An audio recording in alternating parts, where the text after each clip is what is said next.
राष्ट्रवादी पत्रकार हैं दूरदर्शन के अंदर में अशोक श्रीवास्तव। कांग्रेस के कुछ लोगों ने अशोक श्रीवास्तव को पीटने की, मारने की कोशिश की, लेकिन हुआ क्या कि पुलिस उन कांग्रेसियों को टांग करके ले गई। जो तस्वीरें अभी आपने देखी वो दूरदर्शन के सामने हुए दंगों की हैं। सवाल ये उठता है कि किसी मीडिया संस्थान के सामने में ये प्रदर्शन क्यों हो रहा है, कांग्रेस यहाँ क्या कर रहे हैं और किसके पुतले ही जला रहे हैं। ये कौन लोग हैं जो कि पुतलों को फूंक रहे हैं और पुलिस को यहाँ दखल क्यों देना पड़ा। आज इस वीडियो में आपको विस्तार से बताऊंगा कि कैसे एक बहस के दौरान की गई टिप्पणियों से कांग्रेस इतने नाराज हो गए कि वो अपने मीडिया संस्थान के उससे बाहर निकल आए और ठीक वैसे हंगामा किया जैसा आप इन तस्वीरों में देख सकते। यानी ये लोग गेट पर चढ़ गए, मतलब उन्हें ना पुलिस का कोई डर, ना किसी का खौफ, और इसके अलावा पुतले फूंके गए। पत्रकारों के पुतले जूतों और चप्पलों की मदद से फूंके जा रहे हैं, कुर्सियां फेंकी जा रही हैं, यहाँ पर गेट के ऊपर चढ़कर अंदर जाने की कोशिश की जा रही है और अराजकता फैला रहे हैं, पत्थरबाजी हो रही है। वो एनएसयू के कार्यकर्ता हैं, मतलब वह कांग्रेस के छात्र संगठन से जुड़े हुए लोग हैं। डीडी न्यूज के प्राइम टाइम एंकर हैं अशोक श्रीवास्तव और उन्हें एक राष्ट्रवादी पत्रकार के तौर पर देखा जाता है। अब ये कहा जा रहा है कि इस बहस के दौरान जाहिर है कि जब कोई बहस होती है तो दूसरे पक्ष को कुछ कहना होता है और एंकर को भी कुछ कहना होता है। एंकर ने क्या कहा है, किससे कहा है, वो आप इस वीडियो में देखिए, फिर आगे बढ़ते हैं। तब तक आप सावरकर नहीं, आप सावरकर क्या, आप सावरकर के जूते की नोक के बराबर नहीं है, और जूते की नोक भी नहीं। आप सावरकर की जो चप्पल में जो मिट्टी लगी होती है, उस मिट्टी में जो छोटी सी एक जो कण होता है, आप उस कण के 1000वें हिस्से के बराबर भी नहीं है। और सुनेंगे, राहुल गांधी वीर सावरकर के चप्पल के नीचे जो धूल लगती है, उस धूल के एक कण के बराबर राहुल गांधी नहीं है। सुनना चाहते हैं? जब ये सारा वाक्य आपने जो देखा, उसमें ये लोग अशोक श्रीवास्तव पर आरोप लगा रहे हैं कि इन्होंने ऐसी टिप्पणी की जिससे कि राहुल गांधी की प्रतिष्ठा का अपमान हुआ और इससे नाराज हो गए इन लोगों ने इस तरह से विरोध किया। यानी कि जो तस्वीरों में दिखाया जा रहा है, कहा जा रहा है कि 14 अप्रैल को दिल्ली के मंडी हाउस में स्थित डीडी न्यूज के दफ्तर के बाहर एक प्रदर्शन आयोजित किया गया। ये जो प्रदर्शन है एक निजी टीवी बहस के दौरान की गई अपमानजनक टिप्पणी के बाद हुआ। कांग्रेस का छात्र संगठन एनएसयूआई अपने कार्यकर्ताओं के माध्यम से आरोप लगाता है कि बहस के दौरान डीडी न्यूज के prime time anchor Ashok Srivastava ने राहुल गांधी के खिलाफ एक टिप्पणी की। उसके बाद वो नाराज हो गए और प्रदर्शनकारियों को यह भी कहना है कि एंकर ने राहुल गांधी की तुलना सावरकर की चप्पलों की धूल से की, जिससे राहुल गांधी का अपमान हुआ। अब मैं जानना चाहता हूँ कि राहुल गांधी किस तरह से वीर सावरकर की चप्पलों की धूल से बेहतर है। एक बार राहुल गांधी और ये कांग्रेस सारे बताएं। और शायद इसलिए एनएसयूआई के कार्यकर्ताओं ने डीडी न्यूज के दफ्तर के बाहर आकर अशोक श्रीवास्तव की मूर्ति को तोड़ दिया, हंगामा किया और उसको क्षतिग्रस्त कर दिया। अब दिल्ली पुलिस ने एनएसयूआई के 3 कार्यकर्ताओं राहुल काजला, अखिलेश यादव और सत्यम कुशवाहा, इन तीनों को इस हिंसा और निजी संपत्ति को नुकसान पहुंचाने के आरोप में गिरफ्तार कर लिया। फिलहाल स्थिति नियंत्रण में है और एनएसयूआई के कार्यकर्ताओं को कहना है कि वो एंकर की टिप्पणी से नाराज है। रहो नाराज, टिप्पणी कोई गलत। अगर राहुल गांधी वीर सावरकर पर उल्टी सीधी टिप्पणी करेंगे तो हम सभी ये कहेंगे कि राहुल गांधी वीर सावरकर के चप्पलों की मिट्टी के बराबर भी नहीं। खैर, पुलिस मौके पर मौजूद थी, पुलिस ने पूरी स्थिति को कंट्रोल किया, लेकिन एनएसयू के कार्यकर्ताओं का आरोप है कि सरकार पैसे का इस्तेमाल राजनीतिक प्रचार के लिए किया जा रहा है। क्या दूरदर्शन के दफ्तर के बाहर की ये तस्वीरें डरावनी नहीं है? क्या ये चिंता का विषय नहीं है? और इन्हीं तस्वीरों का इस्तेमाल करें ताकि दर्शक देख सके कि डीडी न्यूज के बाहर किस तरह का हंगामा हुआ। इस हंगामे को देख करके ही आप समझ जाएंगे कि इसके पीछे काफी बड़ी साजिश रची गई है, लेकिन दिल्ली पुलिस मौके पर मौजूद थी। और ये जो साजिश है ये कहीं ना कहीं इसमें राहुल गांधी की भी सहमति है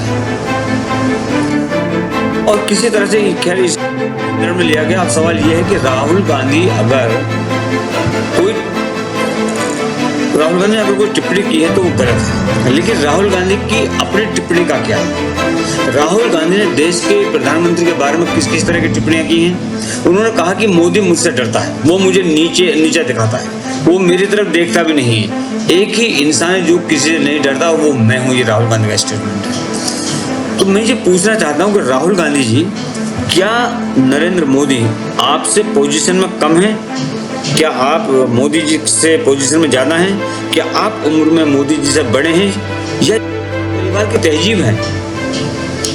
मैं आगे कहते हैं कि मैं आरएसएस और मोदी से नहीं डरता। ये टिप्पणी राहुल गांधी ने की थी। और सुनिए, राहुल गांधी ने तो प्रधानमंत्री मोदी को गद्दार तक कह डाला था। उस पर किसी भी कांग्रेसी ने या एनएसयूआई की किसी भी सदस्य ने कोई टिप्पणी नहीं की। अगर बीजेपी की युवा शाखा एबीवीपी सड़कों पर प्रदर्शन करती है तो मुझे नहीं लग पता कि कांग्रेस के नेताओं ने उनके बारे में कितनी अपमानजनक टिप्पणियां की। उन टिप्पणियों का क्या? इसलिए भाषा की मर्यादा का पालन दोनों पक्षों की ओर से होना चाहिए, ना कि सिर्फ एक पक्ष की ओर से। राहुल गांधी को लेकर बहुत बहस होती है। नरेंद्र मोदी, उनके काम, उनकी अच्छाइयों और बुराइयों को लेकर भी बहुत बहस होती है। लेकिन इसका मतलब ये नहीं है कि हम किसी भी मीडिया संस्थान के बाहर इस तरह उनकी आलोचना करनी चाहिए जिस तरह से एनएसयूआई ने की है। जहाँ तक एनएसयूआई के अधिकारियों की बात है, उन्होंने कहा कि ये चैनल सरकारी पैसे से चलाया जाता है, इसलिए इसका इस्तेमाल राजनीतिक प्रचार के लिए नहीं किया जाना चाहिए। ये कौन सा राजनीतिक प्रचार हो गया इसके अंदर? वीर सावरकर को सपोर्ट करना हर का धर्म है, सिवाय कांग्रेसियों के और वामपंथियों के। तो अगर कोई भी व्यक्ति वीर सावरकर की प्रशंसा करता है तो वो राजनीतिक प्रचार नहीं है, बल्कि वीर सावरकर जैसे योद्धा हमारी प्रेरणा है, वो हमारे दिल में बसते हैं। और इंदिरा गांधी के उस दौर को याद कीजिए जब आकाशवाणी पर वही गाने बजाए जाते थे जो इंदिरा गांधी को पसंद थे। उदाहरण के लिए आपको उस मशहूर गायक की कहानी याद है। उनसे कहा गया कि आप आपातकाल के का समर्थन करें, मतलब इमरजेंसी का फैसले का समर्थन करें, या फिर उन्हें आकाशवाणी पर बैन कर दिया जाएगा। ये इंदिरा गांधी ने बोला था। किसको? किशोर कुमार। इंदिरा गांधी चाहती थी कि वही चलता, जो चाहती थी वही चलता, वही बिकता था, वही आगे बढ़ता था। वरना आपातकाल का दौर तो सभी ने देखा ही है। लोकतंत्र के हत्यारे आज भले ही लोकतंत्र की दुहाई दी जाती, लेकिन उस दौर का क्या? तो अगर राहुल गांधी को लेकर कोई बहस चल रही हो और कोई पत्रकार उस पर टिप्पणी कर दे तो एनएसयूआई के पदाधिकारियों के लिए सड़क पर उतरकर विरोध प्रदर्शन करना किस हद तक जाएंगे? अब ये सब सवालों के घेरे में आ गए। हालांकि पुलिस ने जांच के दौरान 3 लोगों को गिरफ्तार किया, लेकिन सिर्फ गिरफ्तारी से बात नहीं बनेगी।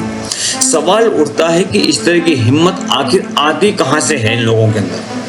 जहां तक अशोक श्रीवास्तव की बात है तो अशोक श्रीवास्तव दूरदर्शन के पुराने एंकर हैं और वो एंकर हैं जिन्होंने कांग्रेस का वो टाइम देखा है जिसकी दुहाई आज राहुल गांधी देता है कि लोकतंत्र खत्म होगा, संविधान की हत्या।